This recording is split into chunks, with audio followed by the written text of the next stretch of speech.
क्या क्या नाम है आपका? मनोज कुमार शर्मा। मनोज कुमार शर्मा जी, 11 साल हो गए, क्या कहेंगे? मोदी सरकार फैल या पास? 10 में से 10, 100 में से 100 नंबर, उसके ऊपर भी 10 नंबर। वो भी कह रहे रोजगार नहीं लोगों के पास। रोजगार उनके लिए नहीं है जिनको सरकारी नौकरी चाहिए, और रोज जो कमाने खाने वाला है उस पर रोजगार की कोई कमी नहीं है, और हर बंदे को सरकारी नौकरी चाहिए, तो उसके लिए तो रोजगार है ही नहीं। भाई गांधी कह रहे 2 करोड़ रोजगार का वादा किया था, वो कहाँ है? उससे पहले उनके बाप दादों ने कितने करे थे? उससे पहले के खोए और मलाई और काजू के साथ रोटी खाते थे लोग। उससे पहले भी तो हम ऐसे चल रहे थे, साधारण जिंदगी चल रहे थे। उस टाइम पे भी 2 रोटी खाते, आज भी 2 रोटी चैन की खाते। बदला क्या? बदला क्या? आतंकवाद खत्म हो गया, जाली करेंसी खत्म हो गई, लाइनों में लगना बंद हो गया, बिजली का बिल भरने जाते थे लंबी लाइन मिलती थी, सिलेंडर का बुक कराने जाते लंबी लाइन मिलती थी। आज फोन के ऊपर 1 मिनट के अंदर सारा काम हो जाता है।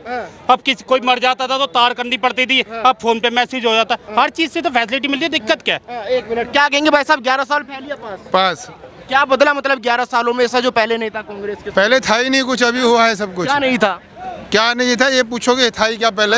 मोदी जैसा कोई नेता नहीं था। राहुल गांधी था, क्या बीमारी है ना बता सकते देश को? राहुल गांधी युवा नेता, आप कह रहे वो कोरोना की बीमारी है, कभी आवे कभी चला जाए। ये भाई को ना 5000 रुपए दे के मेरे को लगता है राहुल गांधी ने भेजा है, जो युवा बता रहा है। 56 साल का बंदा युवा होता है, तो मेरे भाई तू तो मेरे को लग रहा है आज ही पैदा हुआ। ये पक्का 5 से 10 हजार रुपए लेके तू आया, पक्का राहुल गांधी ने तेरे को 10 से 20 हजार रुपए दे के भेजा, जिसे तू युवा बता रहा है। मतलब कि युवा हम नहीं हो सकते, ये युवा नहीं हो सकता, ये युवा नहीं हो सकता। तेरे को 56 साल का बुड्ढा युवा। ट्रम्प को जवाब नहीं दिया, 12 बार सीज फायर बोला, ट्रम्प ने डर गए। मोदी डर गया? मोदी ने तो अच्छे को सिलेंडर बुझा दिया। मोदी तो वो नाम है, वो आंधी और वो तूफान है। आज वो मोदी है जो आज पाकिस्तान के अंदर कह रहे हैं वी वन मोदी, वही मोदी था जिसका तिरंगा लेके इनके बच्चे यूक्रेन के अंदर हमारा तिरंगा लेके बाहर निकले थे। यूक्रेन एक तो सब पूछो, वो हमारा ही तिरंगा था, हमारा झंडा था जो निकले थे यूक्रेन से। जवाब क्यों नहीं? जवाब क्यों नहीं दिया पाकिस्तान? जवाब इतना बढ़िया जवाब दे तो दिया। 100 किलोमीटर अंदर आके मार क्या है? जिन मुसलमान बहनों के लिए बोलते थे, आज उस मुसलमान बहन ने मुसलमानों का नाश कर मारा। किसके लिए बोलेंगे? ये सेना के पर ये दलाल है चाइना और पाकिस्तान के, जिस थाली के अंदर खाते हैं। इनके बाप दादा ने चाइना के अंदर कितनी जमीन कब्जा करवाया, पाकिस्तान के अंदर कब्जा पहले तो ये टुकड़े करवा चुके हैं, बांग्लादेश बनवा चुके हैं, अफगानिस्तान बनवा चुके, श्रीलंका के अंदर कितना हिस्सा दे दिया। भाई ये कह रहे महंगाई इतनी हो गई, राहुल गांधी गाड़ी सेक्टर बर्बाद हो गया, जो देखो। तो इनसे पहले क्या था? इनसे पहले क्या था? सबको सरकारी नौकरी थी। तुम्हारे खानदान में कितने आईपीएस लगे, कितने फौज में लगे? पहले भी यही था भाई। हम आज की डेट में सबसे बड़ी बात है कि जो माँ बाप हमारे कहते थे ना कि बेटा बस में जा रहा तो ध्यान से जाइए, और ध्यान से रात को सुबह आते थे, रात को ये नहीं पता था हम सही सलामत जाएंगे। आज हमें पता है कि हमारे पीछे चौकीदार बैठा हुआ है, हम सही सलामत अपने काम धंधे पे आते और सही सलामत आपको घर जाते हैं। 11 साल फैल या पास? पास बदला 11 सालों में? सब कुछ बदला है, किसको कुछ दिख नहीं रहा, वो तो उसी वो है ना। महंगाई बेरोजगारी लोगों के पास पहले नहीं थी। जो आप आंकड़ा, अरे वो एकदम से थोड़ी होता है यार, वो रोजगार भी तो मिल ही रहे हैं। अब हर घर में हर किसी को सरकारी नौकरी नहीं मिल सकती सर। 2 करोड़ लोग ही एजुकेटेड थोड़ी हैं सर। अगर 2 करोड़ अगर आदमी एजुकेटेड होंगे तभी तो 2 करोड़ को नौकरी मिलेगा। खाली सिर्फ बोलते हैं कि हमको नौकरी नहीं मिल रहा है, हमको नौकरी नहीं मिल रहा है, तो पढ़ेंगे तभी तो नौकरी मिलेगा। सबको खाली सिर्फ डिग्री ले लेते हैं। जैसे देखिए सर, हर किसी कोई भी जो आदमी है जो डिग्री सिर्फ फर्जी ले लेता है। अब फर्जी है तो मोदी के राज में बहुत टाइट हो चुका है, तो इसी वजह से लोगों को नौकरी मिलने में मुश्किल हो रही है। राहुल गांधी कह रहे कि सरेंडर मोदी है भाई, ट्रम्प के सामने सरेंडर कर दिया, नाम भी सरेंडर। वो है सरेंडर, तो वो है सर कि उनको पता ही नहीं है कि हम क्या बोल रहे हैं। उनको तो पता, किसी भी चीज़ में कहीं से बात उठा करके ले आते हैं, उनको हर चीज़ बोलने का उनको तो तरीका ही पता नहीं है सर। आप बताइए, यूपीए गवर्नमेंट में जितने भी अटैक्स इंडिया पे हुए, एक बार भी यूपीए गवर्नमेंट ने कभी पाकिस्तान के ऊपर अटैक किया हो या कोई बदला लिया हो? ये भागते थे अमेरिका के पास, खुद अमेरिका के पास भागते थे। अब वही इल्जाम ये मोदी पे लगा रहे हैं। इंदिरा गांधी थी, वो अमेरिका के सामने नहीं झुकी जैसे मोदी झुक गए। अरे वो टाइम कुछ और था, इंदिरा गांधी का टाइम कुछ और था। लेकिन ये अपना टाइम याद करें ना, जब ये अपना प्राइम मिनिस्टर थे, मनमोहन सिंह जी प्राइम मिनिस्टर थे, बॉम्बे पे इतना बड़ा अटैक हुआ, इन्होंने क्या किया? अगर अब भारत पे 2019 में अगर वो अटैक हुआ पुलवामा पे, तो हमने घर में घुस के मारा, उसके बाद हमने एयर स्ट्राइक करी। अभी हम उनके घर में भी नहीं घुसे, लेकिन 200 किलोमीटर अंदर जाके मार के आ गए हैं। क्या लग रहा है, झुके हैं या मोदी नहीं झुके हैं? यार मोदी के आगे दुनिया झुकती है यार, अच्छे अच्छे पैर पकड़ते हैं। मोदी के आगे कौन, मोदी को क्या मोदी झुकेगा? अबे मोदी झुकाने वाला है, वो आंधी एक वो तूफान है, वो बिजली वो करंट है 440 वोल्ट का। मोदी को झुकाने वाला इस जन्म में कोई पैदा नहीं हुआ। राहुल गांधी को छोड़ो यार, वो देश की पनौती है। मेरे को लगता है वो पहली क्लास में भी नहीं गया। जिस तरीके से वो हमारे प्रधानमंत्री की हर जगह जा जाकर बुराई करता है, तो जितनी कहते हैं ना इंसान जिसकी निंदा करता है, जिसकी बुराई करते हैं उसी का इनाम होता है। मैं तो कहता हूँ इसकी बुराई करने से हमारे मोदी जी का कद और बढ़ता है, तो दुनिया भर की और बुराई करता है। कोई दिक्कत नहीं, कोई टेंशन नहीं। मोदी जी हम अपना काम करेंगे, हम मोदी जी के साथ है बस। आपको लगता है 11 सालों में महंगाई बढ़ी है? महंगाई बढ़ी है तो इनकम भी तो बढ़ी। जब 200 रुपये दिहाड़ी थी, आज 800 रुपये हो गए, ये भी तो दिख रहा है यार हमारे को। अगर हम 800 रुपये दिहाड़ी ले रहे हैं, 500 खर्च करते तो दिक्कत क्या है? इनके टाइम पे 200 रुपये दिहाड़ी थी, 180 रुपये दिहाड़ी थी, आज हमारी दिहाड़ी भी तो बढ़ी है यार। वो कहते हैं कि हमारी सरकार में सबके पास काम धंधा था, अब काम धंधा नहीं। इनके टाइम पे तो हम मलाई से रोटी खाते थे, देसी घी से रोटी खाते थे, आज हम पानी के साथ रोटी खा रहे हैं। भाई हम पहले से 10 गुना ज्यादा सुखी हैं आज की डेट में। अच्छा। अगर आज हमने जूता पहन रखा मोदी जी के राज में, अगर हमारे को जरूरत पड़ी तो हम चप्पल में आ जाएंगे। मैं साथ हम मोदी जी का और योगी जी का देखें। अभी ये मोदी जी से दुखे, आने वाले टाइम पे ये गाय वाले से और ज्यादा दुखी होंगे। 11 साल कैसे बीते? 11 साल बहुत बढ़िया बीते हैं और पूरे भारत जो है आज मोदी से खुश है। राहुल गांधी कह रहे महंगाई, बेरोजगारी, भ्रष्टाचार। बिल्कुल, इनके समय में तो सारे के सारे 135 करोड़ जनता जो IPS DSP थे मेरे ख्याल से 135 करोड़ जनता जो है IPS DSP और IAS थे, इन्होंने सारे नौकरी दे दिया अपने समय में। कहाँ का इस राहुल गांधी है कौन, मुझे बताओ पहले आप, है कौन विपक्ष के नेता? कहाँ के, पाकिस्तान के या भारत के? भारत के। अरे कैसी बात कर रहे हो, इनकी जबान तो पाकिस्तान बोलता है, आप कैसे बोल सकते हो कि भारत के इतने बड़े नेता हैं? आप मुझे बताओ पत्रकार महादेव, क्या बदला 11 साल में? क्या बदला है? हाँ, आज भारत दुनिया की चौथी अर्थव्यवस्था बन चुकी है, जापान को पछाड़ के। आज भारत मेक इन इंडिया आज अपने देश में सारी चीजें बनाने जा रही है और बन चुकी है। कई ऐसी चीजें भी हैं। 2 करोड़ रोजगार का क्या हुआ जो बात? बिल्कुल, make in India and startup India के माध्यम से आज युवा नौकरी ले नहीं रही है, आज युवा नौकरी दे रही है अपनी अपनी कंपनी खोल के। आप भी देखिए पत्रकार महादेव, 2014 के बाद पूरे भारत में कितने एंटरप्रेन्योर जो है आज खड़े होकर सामने यूट्यूब चैनल चला रहे, बड़े बड़े कंपनी चला रहे। एक मैं उदाहरण देना चाहता हूँ चैनल के माध्यम से। एक बिना पढ़ा लिखा युवा डोली चाय वाला, आज वो MBA युवा MBA छात्र को 4 लाख नौकरी पे रखा हुआ है अपने ऑफिस में। क्या बात कर, नौकरी नहीं मिल रहा है? नौकरी मिल रहा है, लेने वाला होना चाहिए पत्रकार महादेव। कोई बेरोजगार नहीं है पूरे भारत में। बेरोजगार वो लोग हैं जो कहते हैं हमने तो 12वीं पास कर लिया, हमारे पास ग्रेजुएशन सर्टिफिकेट है, पोस्ट ग्रेजुएशन सर्टिफिकेट है, लेकिन स्किल नहीं है भाई साहब। स्किल हो। 11 साल कैसे रहे? बढ़िया रहे, बेकार रहे? नहीं भाई साहब, जो बात कर रहे थे मैं ज़्यादा सुना नहीं हूँ। नहीं, मैं पूछ रहा हूँ 11 साल बढ़िया रहे, बेकार रहे मोदी के? मैं डायरेक्ट ये बात नहीं बोल सकता हूँ, लेकिन उससे पहले कुछ बात बताना चाहता हूँ। मैं वेस्ट बंगाल कोलकाता से हूँ। मैं भाई साहब का बात का विरोध नहीं कर रहा हूँ। वेस्ट बंगाल में 2016 में टीचर का भर्ती हुआ था, 25,000 teachers and group C group D का।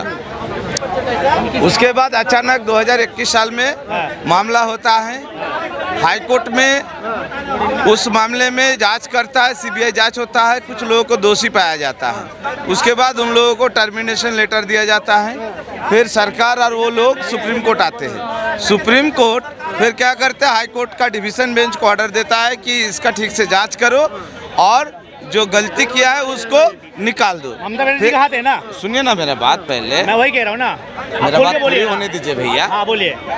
फिर हाई कोर्ट का डिवीज़न बेंच क्या करते हैं, जितना भर्ती हुआ था 25,000 सबको निकाल देता है। 25,000 को ही निकाल देता है।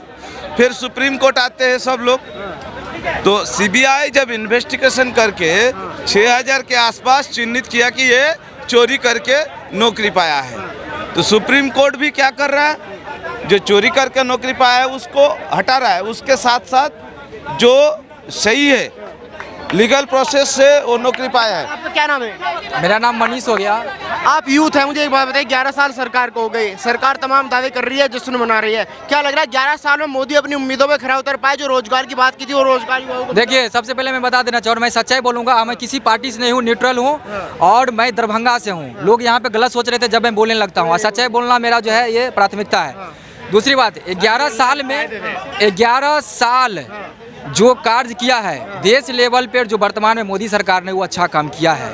जैसे 370 हो गया, राम मंदिर हो गया, विभिन्न प्रकार की बात। बाकी जो जमीनी स्तर के जो लोग हैं, जो जनता है, उनके लिए एक राशन के सिवाय कोई भी कार्य नहीं हुआ है।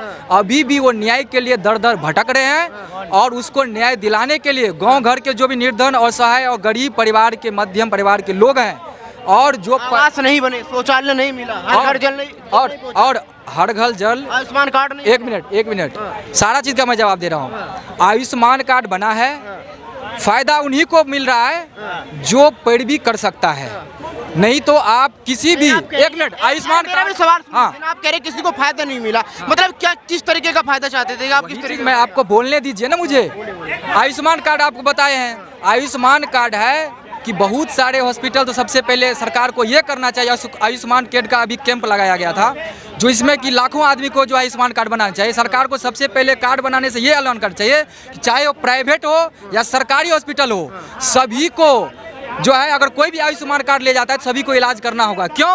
क्योंकि गरीब कोई भी आयुष्मान कार्ड ले जाते हैं तो वहाँ पर ये बोलता है कि हम इस कार्ड को नहीं मानते हैं, मुझे सरकार इसका फंडिंग नहीं करता, इसलिए इसके तहत इलाज नहीं करूँगा। सबसे पहले इस पर जोर देना चाहिए कि आयुष्मान कार्ड बनेगा उस गरीब को, चाहे वो प्राइवेट हो या चाहे वो सरकारी हो। अगर वो आयुष्मान कार्ड लेकर के जाता है, सबसे पहले उस मरीज का, सबसे पहले उन लोगों का जो प्राथमिकता मिलना चाहिए, तभी आयुष्मान कार्ड का जो है सही और वहाँ पर जो लाभ मिल सकता है जनताओं को। क्या मिलना चाहिए? आप कह रहे हैं कि ऊपर तो काम हुआ, ग्राउंड लेवल पे काम नहीं हुआ, मतलब क्या? हाँ, ग्राउंड जल पर आपने बोला कि नल जल का, तो आप जा कर के देखिए ग्राउंड सर्वे, आप रिपोर्टर साहब हैं, वहाँ पर जो है नल जल जो है बिल्कुल जो है जमीनी स्थिति धरातल पर जो है विफल है। वहाँ पर जो है एक नल की पानी से पानी तक नहीं आता है। आप देखिएगा 100% से 99% वहाँ पर जो है नल जल योजना जो फेल है। और तो दूसरी बात, रोजगार के लिए तो पूरा देश ही जो है, मतलब ये मैं तो ये भी सच्चाई बोलना चाहिए कि सभी जनसंख्या है, सरकार भी कुछ नहीं कर सकती है, और यहाँ पर सभी लोगों को सरकारी नौकरी के लिए जो है एफर्ट्स नहीं करना, सब अपने अपने टैलेंट के अनुसार। और उसमें सरकार को जो है कहीं न कहीं जो कोई बिजनेस कर रहा है, कोई पढ़ाई कर रहा है या कोई नौकरी पाने के लिए उसमें सपोर्ट करना चाहिए। अभी एमएसएमई का बात करते हैं, एमएसएमई तो बता तो दिए हैं, उसके तहत बहुत सारे कंपनी का जो खोल दिया है, लेकिन अभी भी अगर लोन लेने के लिए बैंक के पास जाता है, उसको दर दर की ठोकर वहाँ पर खाना पड़ता है, और वहाँ पर जो उसको अपने मन मुताबिक बिजनेस के लिए उसे नहीं दिया जाता है। वहीं पे एमएससी के तहत अगर कोई विधायक, कोई सांसद किसी के फेवर है, किसी का कार्यकर्ता है, किसी के लोग है, उनको मिल जाता है। फैल हुई, पास हुई, अब सीधा मुद्देबाजी है, फैल या पास? 10 में है, कितना नंबर देंगे 11 साल के कार्यकाल? 11 साल के देश लेवल पे मैं 9 नंबर दूंगा और जमीनी स्तर पे मैं 4 नंबर दूंगा। कह रहे ग्राउंड लेवल पे काम नहीं हुआ, केवल मेरे को तो ये समझ नहीं आ रही। मेरे भाई ने सारी बातें बताई, खैर मेरी उम्र में तो छोटा है। अब बिहार के अंदर जो सड़क है वो इस भाई के लिए बंद कर दी होगी, उस सड़क पे नहीं चल सकता। जो बिहार के अंदर ट्रेनें चलाई हुई हैं, वो ट्रेन के अंदर मेरे को बिहार की टिकट नहीं मिलती होगी बिहार के अंदर, तो भाई बेचारा दुखी है। मैं इनसे ये पूछना चाहता हूँ, इस 11 साल से पहले इसके खानदान के अंदर इसके बुजुर्ग पापा, दादा, परदादा जो भी है, वो सारे सरकारी नौकर थे, या उससे 11 साल से पहले ये मलाई और काजू और बर्फी के साथ रोटी खाते थे, जो 11 साल के अंदर इनकी मलाई छिन गई या इनके देसी के डब्बे खत्म हो गए? मेरे को समझ नहीं। तो मैं बता दिया हूँ कैमरा पे कि मैं न्यूट्रल बोला हूँ। वर्तमान में जो सच है वो चीज़ आप बोले हैं। बिहार में मैं भी मानता हूँ, बिहार में सड़क, अभी जो सरकार है, सड़क, बिजली, पानी, ये चीज़ें जो है, पानी, वो भी पानी क्या बोल रहे हैं, पानी का नल जल योजना जो है वो फेल है। बाद बाकी पानी जो भी टैंकर जो भी चीज़ है उससे पहुंच रहा है। बाद बाकी ये चीज़ जो बोल रहे हैं कि किसी भी पहले जो कांग्रेस की सरकार हो, किसी को, मैं किसी को पार्टी को नहीं बता रहा हूँ, ये जो बता रहे 11 साल पहले क्या वो नहीं मैं देखता हूँ। वर्तमान में क्या हो रहा है वो देखना चाहिए, और भविष्य में क्या होगा वो चीज़ों को देखना चाहिए। पीछे बात तो बीत गया, पीछे बात चला गया, उसको ना कोसने से कुछ होगा, ना उस पर चर्चा करने से कुछ होगा। आगे क्या होगा उससे रिलेटेड चर्चा करना चाहिए। देखो, मैं इसको थोड़ा अलग तरीके से देखता हूँ। आरजेडी का शासन दोबारा आने का मतलब है फिर वही अराजकता वाला माहौल आ जाना, वही माहौल आ जाना जिसमें बहन बेटियों का स्कूल जाना मुश्किल हो जाता था, व्यापारियों का व्यापार करना मुश्किल हो जाता था। वो दौर भी देखा बिहार ने, जब आरजेडी के किसी नेता के घर में कोई फंक्शन डिस्कशन होता था ना, तो वहाँ की मार्केट उस दिन समझ लेती थी कि आज हम लुटने वाले हैं। तो इस तरीके का माहौल था। जहाँ तक ये दोनों गठबंधनों के, दोनों गठबंधनों में दो अंतर हैं, एक इंडिया गठबंधन है, एक एनडीए गठबंधन है। एनडीए गठबंधन में जो गाड़ियों के रूप में देखे तो एनडीए गठबंधन में बैठी हुई जो सवारी है ना, उनको ये भरोसा है कि जो उनकी ड्राइविंग सीट पर बैठा हुआ है वो उनको सही जगह ले जाएगा, उस पर विश्वास है। लेकिन जो इंडिया गठबंधन है, इनके सवारियों को जो है ना ड्राइविंग सीट पर बैठने वाले के ऊपर विश्वास नहीं है। यानी इसमें बैठी हुई सवारी हर एक वो ड्राइविंग सीट पर बैठना चाहता है, यानी इंडिया गठबंधन का नेता बनना चाहता है। इनको ये लगता है कि जो ड्राइविंग सीट पे बैठेगा वो अपनी गली में मोड़ देगा और हमको बाहर छोड़ देगा। इनका कहना है कि ऊपर पे लेवल पे तो काम हुआ है, लेकिन ग्राउंड लेवल पे जो काम होना चाहिए था वो काम नहीं हुआ। देखो, अगर पहले की तुलना करें ना, जो लालू का पुराना दौर है वो भ्रष्टाचार वाला दौर गया नहीं, नेता वही है, वो पार्टी वही है, उसमें कोई चेंज नहीं आया, उसमें कोई चेंज नहीं आया। रही जो विकास की बात है, वो पहले की तुलना में विकास अभी हो रहा है, लेकिन जितना होना चाहिए अभी उतना हुआ नहीं है। इसको रफ्तार मिलेगी जब जो है ये जो है एनडीए फुल बहुमत में आएगी और बीजेपी से कोई मुख्यमंत्री के उसमें कैंडिडेट के रूप में उसमें रहेगा।